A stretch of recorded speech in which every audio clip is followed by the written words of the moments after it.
자, 오늘 본문 말씀을 가지고 고난을 알고 바르게 대처하라 라는 제목으로 함께 은혜를 나누겠습니다. 함께 우리 제목을 따라 하시겠습니다. 고난을 알고 바르게 대처하라.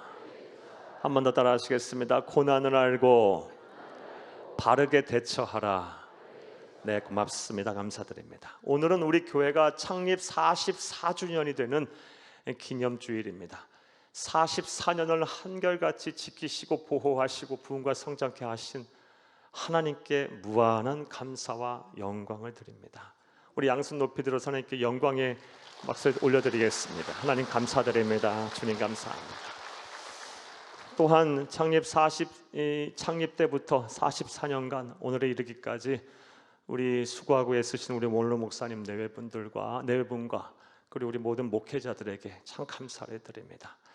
나아가 우리 교회를 구성하고 있는 우리 모든 우리 성도님들, 장로님들을 비롯해서 유아부터 어르신들에 이르기까지 모든 성도님들 감사를 드립니다. 우리 서로 우리 감사의 박수를 한번 드리겠습니다. 자, 이제 오늘의 설교를 하겠습니다. 지난 주일 저는 로마서 8장 17절 18절 말씀에 근거해서 성령을 모시고 사는 사람은 성령의 뜻대로 사는데, 성령의 뜻대로 산다라는 것은 예수와 복음을 위하여 자발적으로 고난을 받는 것이다 라고 말씀을 드렸습니다. 즉 우리의 신앙을 지키고 사명을 감당하기 위해서 때로는 고난도 자처하고 손해도 감수하는 것이 바로 성령을 모시고 사는 사람의 모습이다라고 말씀을 드렸습니다. 그리고 이러한 고난은 예수와 복음을 위해서 받는 고난은 축복이다라고 말씀을 드렸습니다. 왜냐하면 이 고난의 현장에는 언제나 우리 주 예수 그리스도께서 당신의 영으로 함께 하시기 때문입니다. 그리고 이 고난 뒤에 하나님께서 주실 영광이 고난과는 비교할 수도 없이 크기 때문입니다. 사랑하는 여러분, 예수와 복음을 위하여 고난을 받는 것 기뻐하고 즐거워하며 이 고난의 길을 아주 기쁨으로 잘 걸어가시기를 간절히 주의 이름으로 부탁합니다. 자, 그런데 지난주에 이런 고난에 대한 말씀을 드렸더니 우리 성도님들 가운데 여러분들이 이 성도가 받는 고난에 대해서 좀 더 알기를 원하시는 것 같아서 오늘은 이 성도의 고난과 종류 그리고 의미와 그 대처법에 대해서 여러분에게 좀 더 말씀을 드리려고 합니다. 큰 은혜의 시간 되기를 간절히 주의 이름으로 축복합니다. 사랑하는 여러분, 사람은 누구나 고난을 피하고 살 수는 없습니다. 고난과 별개의 삶을 살 수가 없습니다. 어느 누구나 고난을 벗어나서 고난으로부터 자유로운 삶을 사는 사람은 없습니다. 어떤 사람은 건강을 잃어 병으로 고난을 당하고, 어떤 사람은 실직을 하고 또 사업이 잘 되지 않아서 경제적인 어려움을 당하는 분들도 계시고, 또 어떤 분들은 시련을 당하고 또 사랑하는 사람을 먼저 떠나보내서 그것으로 인하여 고난을 당하고, 또 어떤 사람들은 믿고 의지하던 사람에게 배신을 당해서 또 사기를 당해서 또 고난을 당하시는 분도 많습니다. 또 어떤 사람은 사람과의 관계가 좋지 못해서 말과 행동으로 막 상처를 받고 또 그것으로 인한 어려움을 당하고, 또 어떤 분들은 자연재해를 입고 또 생각하지도 못했던 사건 사고에 휘말려서 고난을 당하기도 합니다. 이처럼 고난은 늘 우리와 함께 하고 있습니다. 그리고 이 고난이라는 것이 또 일평생 단 한 번에 그치는 것이 아니고, 사랑하는 여러분, 지진 후에 쓰나미 몰려오듯 연속해서 이렇게 몰려옵니다. 한 고비 넘기면 또 한 고비의 고난이 있고, 한 고비 또 넘기면 또 한 고비의 고난이 있습니다. 나아가 또 이 고난이라는 것이 폭풍우 몰아칠 때 비도 오고 바람도 불고 또 천둥 번개 함께 치듯이 여러 가지의 고난이 막 함께 몰아치기도 합니다. 사람은 살면서 이 고난과 뗄래야 뗄 수가 없는 관계를 유지하고 살아야 합니다. 따라서 우리가 고난을 피할 수 없기에, 사랑하는 여러분, 고난이 우리에게 찾아왔을 때 우리는 이 고난을 잘 대처하고 이 고난을 극복하는 것이 우리 그리스도인으로서 사는 법, 또 지혜롭고 현명한 삶의 모습이라 할 수 있겠습니다. 그래서 오늘은 우리에게 어떠한 고난이 찾아오고 또 이 고난의 의미는 무엇이고 그것을 어떻게 대처해야 하는지 베드로전서의 말씀에 근거해서 그 답을 여러분에게 말씀을 드려보고자 합니다. 그 은혜의 시간 되기를 간절히 주의 이름으로 축복합니다. 자, 그렇다면 왜 많고 많은 성경 중에서 먼저 왜 베드로전서일까요? 사랑하는 여러분, 베드로전서는 사도 베드로가 주후 61년경 기록한 하나님의 말씀입니다. 사도 베드로는 우리가 잘 알다시피 이 예수님으로부터 부르심을 받기 전 갈릴리의 어부였습니다. 그리고 예수님께서 사도 베드로를 부르시면서 사람을 낚는 어부가 되게 하겠다 그러면서 그를 불러내셨고 제자로서 우리 주님과 더불어서 동고동락을 하며 또 수제자로서 사역을 감당했습니다. 그러나 결정적인 순간에 예수님을 3번이나 부인을 했어요. 그것으로 인해서 완전히 영적인 침체에 빠져서 다시는 사도로 사역을 할 수 없을 만큼 사람이 망가져 버렸습니다. 하지만 베드로는 자신의 죄를 철저하게 뉘우쳤어요. 그리고 그 이후에 부활하신 예수를 만나고 무엇보다 오순절 성령 강림 사건을 통해 성령 세례를 받은 이후 전혀 다른 사람이 되어버렸어요. 사도행전 말씀을 보게 되면 그가 말씀을 전할 때 일순간 3,000명이나 되는 사람이 회개하고 예수를 믿는 위대한 역사가 일어납니다. 그리고 그가 막 선포하면 막 성령의 기적이 나타나고 막 병든 자가 낫고 귀신이 떠나가고 하나님의 나라가 막 확장되어가는 그런 일들이 일어났어요. 위대한 사도가 된 겁니다. 이러한 사도 베드로가 기록한 하나님의 말씀이 베드로 전후서입니다. 자, 그런데 사도 베드로가 이 베드로 전후서를 기록할 당시 초대교회 성도들의 상황은 매우 안 좋았습니다. 외적으로는 로마 제국과 그리고 유대 율법주의자들의 박해가 절정에 달했어요. 크게 달해 있었어요. 그리고 내적으로는 영주주의자들을 비롯한 이 이단들의 공격으로 인해서 성도들이 막 서로를 미워하고 당을 짓고 막 사분오열되는 분열의 위기 속에 있었어요. 성도들이 아주 큰 고난을 겪고 있었어요. 그래서 그러한 성도들의 고난을 보면서 초대교회 영적인 수장이었던 사도 베드로는 가만히 있을 수가 없었어요. 성도들이 왜 고난을 당하고 있는지, 무슨 고난을 당하고 있는지, 그 고난의 의미는 무엇인지, 또 그 고난을 어떻게 이겨내야 되는지에 대해서 설명을 할 필요가 있었습니다. 그래서 기록하여 초대교회 성도들로 하여금 회람토록 지시한 말씀이 바로 베드로 전서와 후서입니다. 이러한 연유로 베드로 전후서를 사도 베드로가 기록했기 때문에 이 베드로 전서 후서의 주제는 성도의 고난과 승리입니다. 그리고 이 베드로 전서 이 짧은 서신서 안에만 고난이라는 말이 무려 17번이나 나올 정도입니다. 자, 이제 이러한 내용 예를 바탕으로 생각을 해보겠습니다. 사랑하는 여러분, 우리가 이 세상을 사는 동안 우리는 어떠한 고난을 받을까요? 그리고 이 고난들을 어떻게 대처해야 할까요? 이제부터 따라하시겠습니다. 첫째로, 부당한 고난이 있습니다.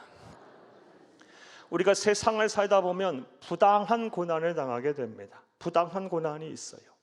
이 부당한 고난이란 나는 잘못한 것이 없는데 다른 사람의 잘못으로 인해서 혹은 내가 속한 공동체의 잘못으로 인해서 나까지 고난을 받는 경우를 말합니다. 이러한 고난 많아요.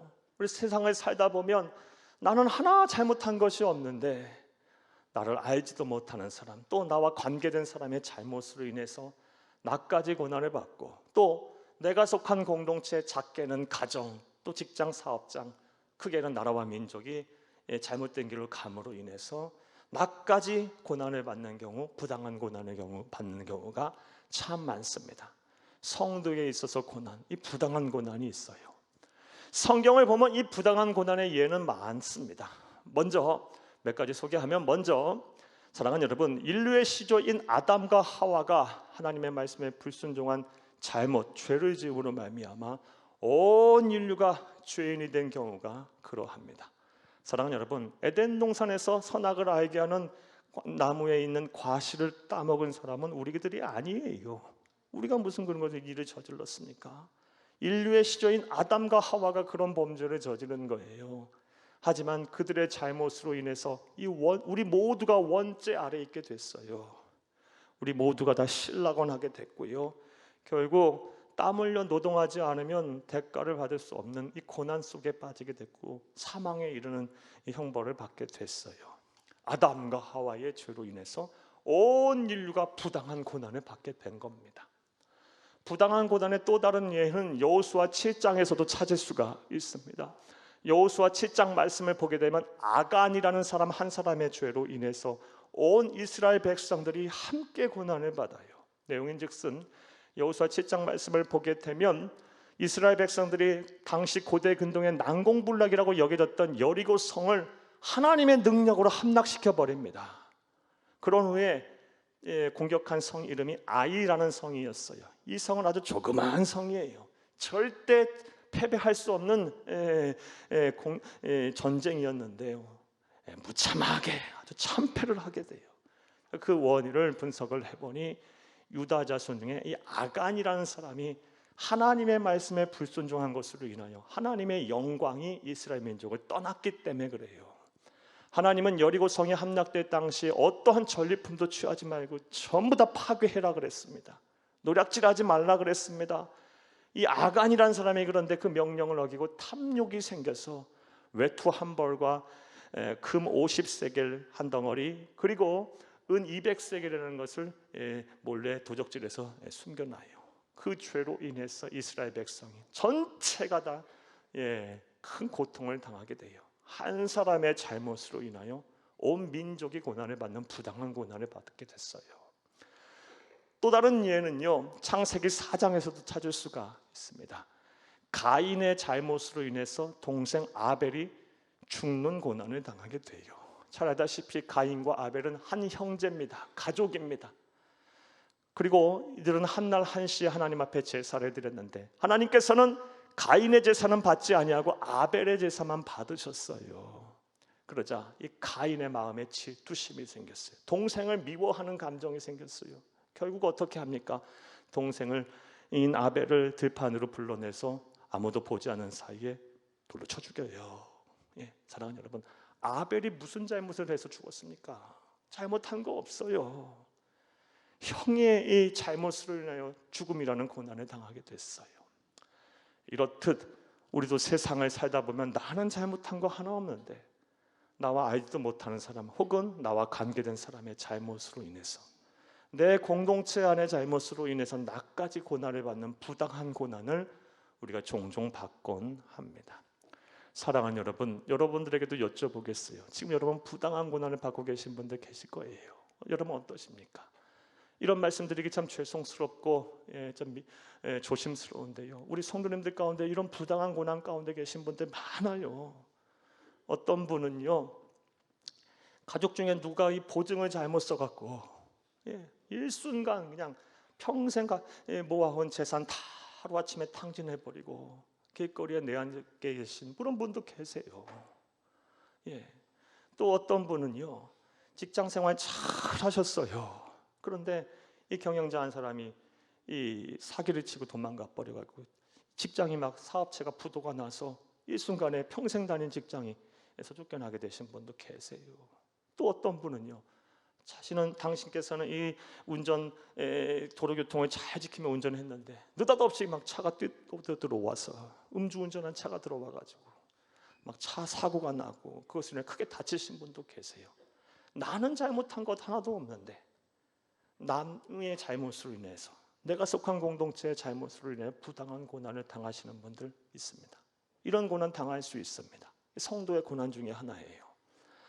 자, 그렇다면 이러한 고난을 당할 때 우리 그리스도인은 어떻게 대처를 해야 할까요? 성경은 우리에게 무슨 말씀을 하고 계실까요? 오늘 본문 19절을 함께 읽겠습니다.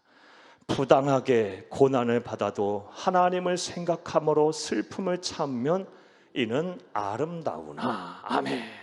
하나님이 주신 처방전은 부당한 고난을 당할 때 하나님을 생각함으로 슬픔을 참으랍니다. 슬픔을 참으라는 말은 이해가 그렇게 어렵지 않아요. 그러면 하나님을 생각하라는 말씀은 무슨 뜻일까요? 사랑하는 여러분, 하나님을 생각하라는 말은 이 다음과 같은 뜻이에요. 우리가 나는 잘못한 것은 없는데 부당하게 고난을 받게 되면 나를 힘들고 어렵게 한 개인 혹은 이 공동체를 미워하게 돼요. 원망하게 되고요.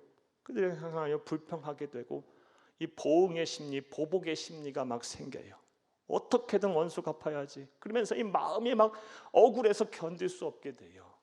자, 그런 거 내가 하는 게 아니고 하나님께서 하실 것이라는, 하나님께서 보응하시고 하나님께서 치리하시고 하나님께서 원수 갚으실 거라는 것을 기대하고 하나님 앞에 맡기고 하나님을 믿으라, 공의의 하나님을 믿으라, 이것이 바로 하나님을 생각하라는 거예요.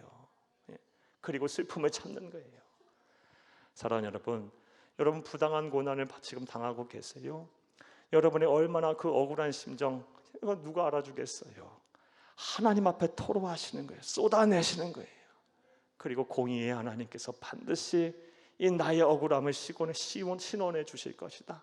내 눈에서 눈물을 닦아 주실 것이다. 막 실타래가 엉킨 것처럼 엉켜 있는 내 이 복잡한 심사를 하나님께서 때가 되면 다 풀어주실 것이다 라는 것을 기대하면서 슬픔을 참는 것, 이게 바로 내 억울한 부당한 고난에 당했을 때 하나님이 우리에게 주신 처방전이에요. 성경을 보게 되면 원수 갚는 것은 내 소관이라는 하나님의 말씀이 여러 군데 나와요. 한 말씀 보겠습니다. 로마서 12장 19절을 함께 읽겠습니다. 내 사랑하는 자들아, 너희가 친히 원수를 갚지 말고 하나님의 진노하심에 맡기라. 기록되었으되 원수 갚는 것이 내게 있으니 내가 갚으리라고 주께서 말씀하시니라. 아멘. 사랑하는 여러분, 여러분은 잘못한 것 없는데 부당하게 고난을 당하고 받고 계십니까?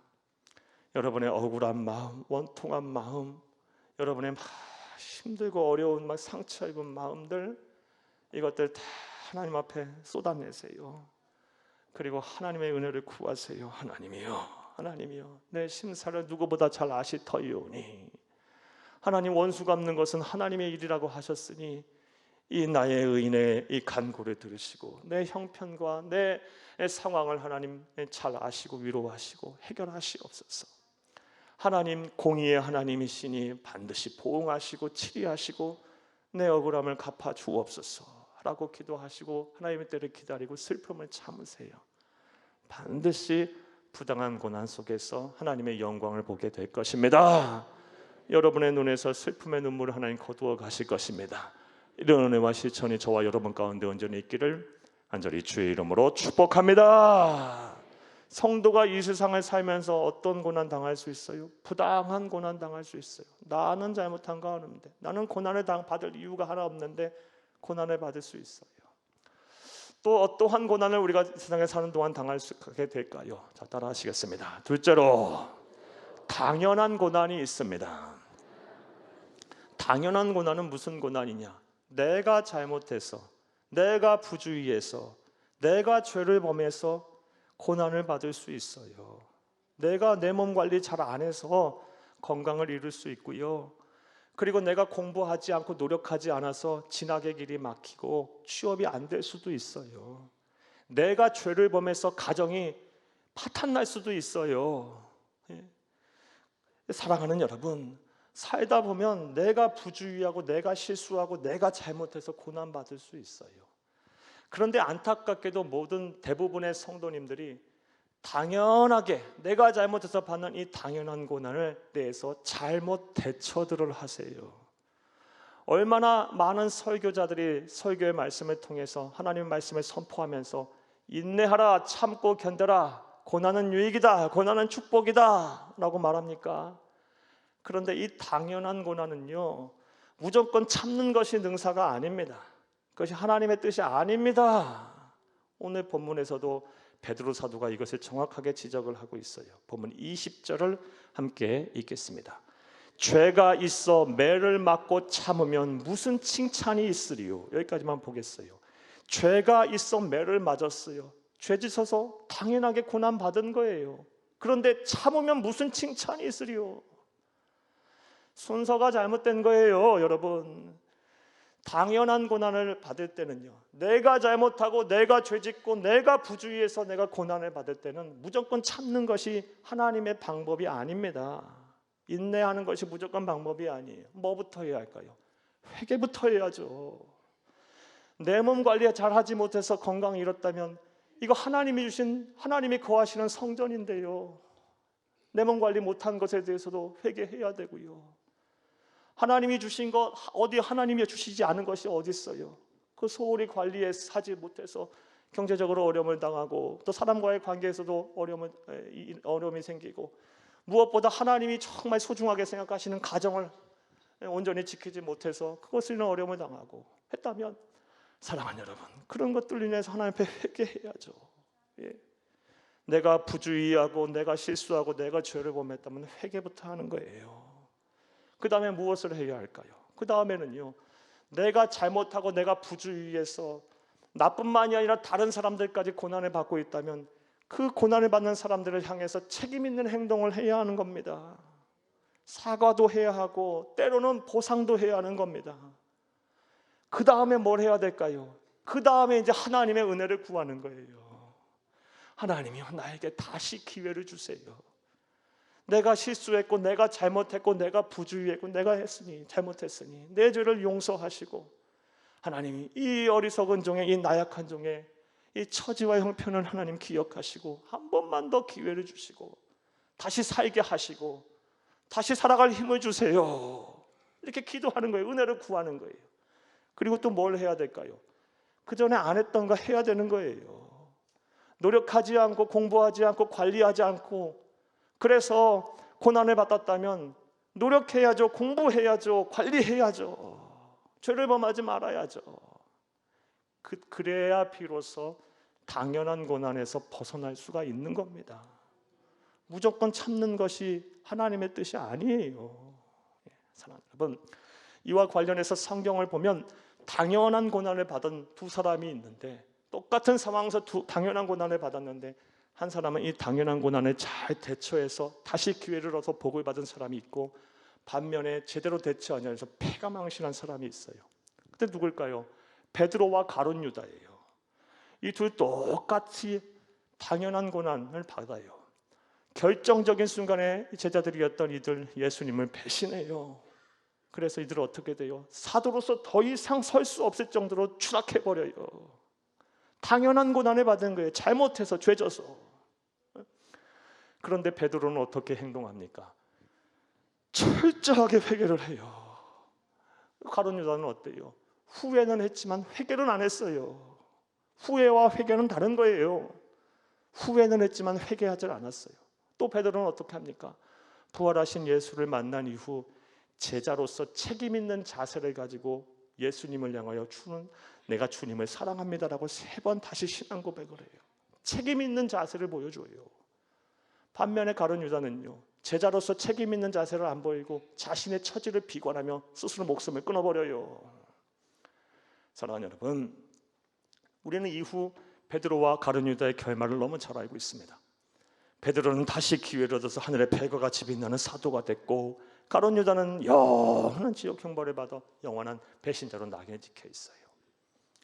사랑하는 여러분, 지금 여러분 어떤 고난을 받고 계십니까? 당연한 고난을 혹시 받고 계시진 않으십니까? 그렇다면 여러분의 잘못을 먼저 회개하세요. 그리고 그에 따른 책임 있는 행동을 하세요. 그리고 하나님의 은혜를 구하세요. 그 은혜를 구하는 과정에 참고 견디세요. 그런 후 여러분이 해야 할 일도 마저 하셔야 돼요.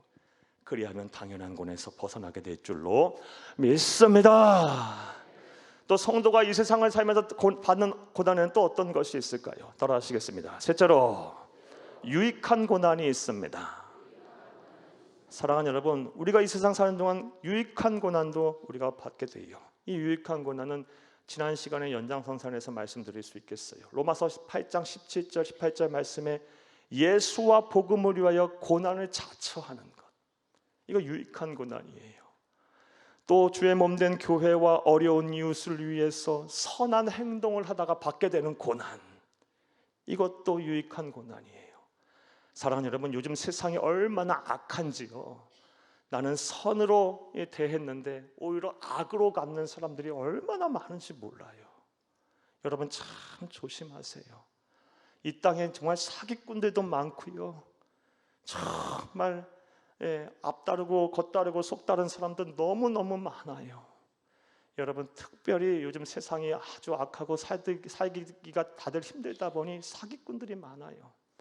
우리 성도들 이 보이스피싱이나 이런 거 당하시지 않도록 주의하시고 또 주의하시고 또 주의하세요. 꼭 여러분 잘 여러분 삶을 지키세요. 선을 행하면서 받는 고난 참 많아요. 유난히 많아져 가고 있어요. 자, 그런데 이런 고난은요, 또 생각해 보면 또 하나님 말씀하시기를 유익이다, 축복이다라고 말씀하고 계십니다.